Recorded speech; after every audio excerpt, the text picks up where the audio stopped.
Hello everyone, good morning. আজকে প্রায় 1 মাস পর আমি ব্লগ আপলোড করছি। আমি গতকাল এসেছিলাম বাপের বাড়ি, আমার পরীক্ষা ছিল।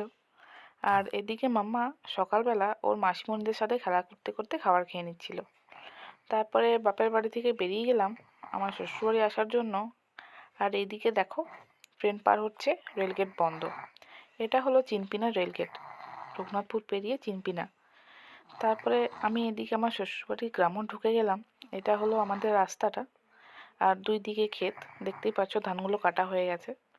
তারপরে শ্বশুরবাড়ি এসে আমার অবস্থা দেখছো, আমার কেমন অবস্থা হয়ে গেছে। তারপরে আমরা ফ্রেশ হয়ে স্নান করে আর কাপড়ও শুকো হয়ে গেল। তারপরে মাম্মাকে দেখছো ঘুমানোর পোজ, তারপর ওকে তুললাম।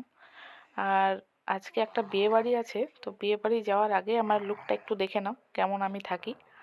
আর এই হলো আমার মেকআপের জিনিস। এবার আমি চললাম মেকআপ করতে। আর তোমরা সকলে জানিও যে আমাকে মেকআপ করে কেমন লাগছে। আর এদিকে আমরা গাড়িতে চলে গেলাম, মিঠাই রানী, আমি, আমার ননদ, আমার ছেলে, সবাই মিলে। আর এটা হলো একটা ড্যাম্প। ড্যামটা আমি জানতাম না, আমার বর বলল এটা কালীতট ড্যাম্প। আমি জীবনে কোনোদিনও আসিনি, এই প্রথম এলাম। কিন্তু ভিউটা খুব দারুণ ছিল। তারপরে পৌঁছে গেলাম বিয়ে বাড়ি। আর এই দেখো আমার গোপালকে। আর ওইদিকে আমার বর, বললাম হাই করতে, কিন্তু পরে হাই করলো। তারপরে এই হলো আমার বড় ননদ, তোমরা তো সবাই দেখেইছো আমার ননদকে। আর এই হলো আমার কাকা শ্বশুরের ছেলে। আর ওইদিকে বসে আছে আমার ছোট ননদ, তোমরা দেখতেই পাচ্ছ কি সুন্দর সাজিয়েছে। এদিকে আমার মাম্মাও হাই করছে। তারপরে চলে এলাম বাড়ি। আর দেখছো তোমরা বাপ আর বেটার কেমন মানে অবস্থা।